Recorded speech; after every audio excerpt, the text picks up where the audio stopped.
இன்றும் அவன் வேலைக்கு புறப்படும்போது மனைவியிடம் சொன்னான், அம்மாவுக்கு மருந்து கொடுக்க மறந்துடாதே. அதைக் கேட்டதும் இன்று அவளுக்கு வழக்கத்துக்கு மாறாக கோபம் வந்தது. 2 நாட்களாக இங்கே காய்ச்சலால் படுத்திருக்கிறேன். சாதாரண காய்ச்சல் என்றாலும் குறைந்ததா, மருந்து சாப்பிட்டாயா என்று கூட என்னிடம் கேட்கவில்லை. ஆனால் நான் எல்லாவற்றையும் சரியாக தயார் செய்து சரியான நேரத்தில் கொடுக்கிறேனே, பிறகு எதற்கு கேட்க வேண்டும் என்று அவள் முணுமுணுத்தபடி சமையலறைக்குப் போனாள். அவளுடைய கண்கள் கண்ணீரால் நிரம்பி வழிந்தன. யாருமே இல்லாதது போல அவளுக்கு தோன்றியது. எவ்வளவு உடல் நலமில்லாமல் இருந்தாலும் செய்ய வேண்டிய வேலைகளையெல்லாம் அவளே எடுத்துச் செய்வாள். நீ உடம்பு சரியில்லைன்னா இன்னைக்கு துவைக்க வேண்டாம், நாளைக்கு துவைச்சுக்கலாம் என்று கணவன் சொன்னாலும் அவள் எல்லாவற்றையும் செய்து முடிப்பாள்.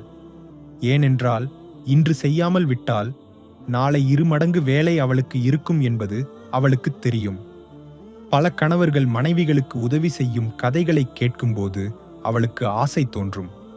ஆனால் இங்கே இருக்கும் இவனுக்கு ஒரு கறி இல்லை, ஒரு டீ கூட இந்த ஜென்மத்தில் கிடைக்காது. அவள் பெருமூச்சு விட்டபடி அம்மாவுக்கு மருந்து எடுத்துக் கொடுக்கப் போனாள். அம்மாவுக்கு இப்போது நினைவு ஒரு பொருட்டாக இல்லை. அதனால்தான் அவளை மருந்து கொடுக்கும் பொறுப்பை அவன் அவளிடம் ஒப்படைத்தான். அம்மா என்றால் அவனுக்கு உயிர். இது சில சமயங்களில் அவளை கோபப்படுத்தும். என்னை விட உன் அம்மாவைதான் உனக்கு அதிகமாக பிடிக்கும் என்பது எனக்கு தெரியும் என்று அவள் அடிக்கடி சொல்வாள். அதற்கு அவன் ஆமாம் என்று ஒற்றை வார்த்தையில் முடித்து விடுவான். வேலை முடிந்து வீடு திரும்பும்போது இரவு 9 மணியாகிவிடும். அப்போதும் அவன் முதலில் அம்மாவின் அறைக்குச் சென்று அம்மாவுடன் பேசிவிட்டுதான் குழந்தைகளுடன் பேச வருவான். பின்னர் 2 குழந்தைகளுடனும் பேசுவான். அவளுடனும் மென்மையாகவே பேசுவான். ஆனால் அவளுக்கு அது போதுமானதாக இல்லை. நீங்கள் சுத்தமாக ரொமான்டிக் இல்லை என்று அவள் எத்தனையோ முறை சொல்லியிருக்கிறாள்.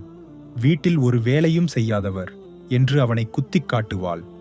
அவன் எல்லாவற்றையும் ஒரு புன்னகையில் ஒதுக்கி விடுவான். அவன் அம்மாவின் 3வது மகன். பாகம் பிரிக்கும்போது அம்மாவை மூத்த அண்ணன்களுக்கு வேண்டாம்.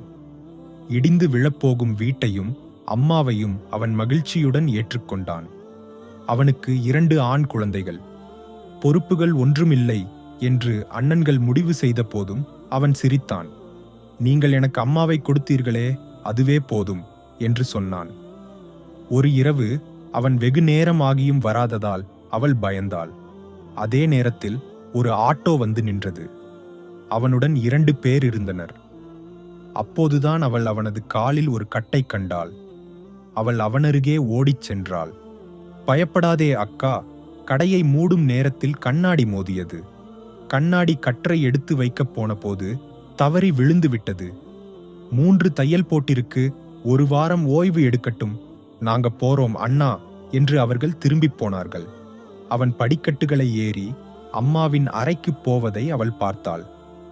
மறுநாள் முதல் அம்மாவுக்கு மருந்து கொடுப்பது, உணவு கொடுப்பது, அம்மாவுடன் உட்கார்ந்து பத்திரிகை வாசித்து காட்டுவது என்று அவனே முன்வந்து செய்தான். இப்படிப்பட்ட மகன் எந்த தாய்க்கும் பாக்கியமில்லையா? அன்றிரவு குழந்தைகள் உறங்கிவிட்டதை பார்த்த அவள் கணவனருகே படுத்தாள். அவன் அவளது நெற்றியை மென்மையாக தடவினான். இந்த வீட்டுல நீ ரொம்ப கஷ்டப்படுறேன்னு எனக்கு தெரியும். நான் இப்போ வீட்டுல இருக்கும்போது உன்னோட மதிய உறக்கம் கூட போயிருக்கு இல்லையா என்றான். அது ஒன்னும் பரவாயில்லை அண்ணா, அது எனக்கு பிரச்சனை இல்லை. ஆனால் அன்போடு ஒரு வார்த்தை, அது மட்டும் போதும். உங்க அம்மாவை எப்படி நேசிக்கிறீர்களோ அப்படி என்றாள். அதை கேட்டு அவன் சிரித்தான். அவள் கோபப்பட்டாலும் அதை வெளியே காட்டவில்லை. எடி, எனக்கு அம்மா மட்டுமல்ல, நீயும் பிள்ளைகளும் அன்பானவர்கள். ஆனால் அவர்கள் இனி எவ்வளவு நாள் இருப்பார்கள்? கண்ணும் காதும் இல்லாதவர்களை நாம் தனியாக விட்டால் எந்த கடவுள் நம்மை மன்னிப்பார்? உயிரோடு இருக்கும்போது கொடுக்காத அன்பு இறந்த பிறகு எதற்கு? நமக்கு இன்னும் வாழ்க்கை இருக்கிறது. நம்முடைய பிள்ளைகளும் இதையெல்லாம் பார்த்துதான் கற்றுக்கொள்ள வேண்டும் என்றான். அவள் அவனது மார்பில் சாய்ந்தாள். அவளுடைய கண்ணீரின் வெப்பம் அவனது நெஞ்சில் பரவியது. அது ஒரு வருத்தத்தின் வெப்பம் என்பதை உணர்ந்த அவனது உள்ளத்தில் ஒரு மகிழ்ச்சியின் ஒளி பரவியது. மறுநாள் அவன் சொன்னபடி அவன் வேலை செய்யும் பெயிண்ட் கடைக்கு சம்பளம் வாங்கப் போனாள். அங்கு அவனது உடல்நிலை பற்றி விசாரித்த முதலாளி அவளுக்கு சம்பளத்தை கொடுத்தார். சம்பளத்தை வாங்கி திரும்பி நடக்கும்போது முதலாளி, இந்த கவரையும் எடுத்துக்கோ என்று சொன்னார். இதில் என்ன என்று அவள் முதலாளியை பார்த்தாள். இந்த கவரில் இருப்பது அவன் இங்கே இறக்கி வைக்கும் பெயிண்ட் பொருட்களின் இறக்கக் கூலி. இங்கே மாலை 7 மணிக்கு கணக்கு முடியும். அதற்கு பிறகு வரும் பெயிண்ட் வண்டிகளில் இருந்து அவனும் மற்ற இருவரும் சேர்ந்து பொருட்களை இறக்கி வைப்பார்கள். அப்படி கண்ணாடி இறக்கும்போதுதான் அவனது கால் காயம்பட்டது. இதுதான் அந்த கூலி என்றார் முதலாளி. அவரது வார்த்தைகள் அவளுக்கு ஒரு அதிர்ச்சியை ஏற்படுத்தின. இது அவளுக்கு ஒரு புதிய தகவலாக இருந்தது. இவ்வளவு இரவு பகலாக உழைக்கும் கணவனைத்தான் இவ்வளவு நாளாக குறை கூறி வந்தாளா? மனதளவில் வீட்டு வேலைகளில் உதவி செய்யவில்லை என்று அவனை புண்படுத்தி வந்தாளா? தனது வீட்டு வேலைகள் மதியம் முடிந்த பிறகு தனக்கு என்ன வேலை?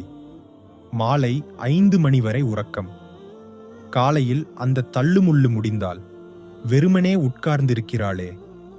கடவுளே, நான் எவ்வளவு கொடூரமாக இருந்திருக்கிறேன். அவளது நெஞ்சில் ஒரு பாரம் உணர்ந்தாள். பின்னர் அவள் வேகமாக நடந்தாள். மனது பறந்தது. அவனருகே சென்று அவனது காலில் விழுந்து மன்னிப்பு கேட்க வேண்டும். தனது கணவனை புரிந்து கொள்ள முடியவில்லை. எல்லா கணவர்களும் ஒரே மாதிரி இருக்க முடியாது என்ற உண்மையை உணர்ந்தபடி அவள் படிக்கட்டுகளை ஏறினாள். தான் காணாத அந்த அழகிய வாழ்க்கையை நோக்கி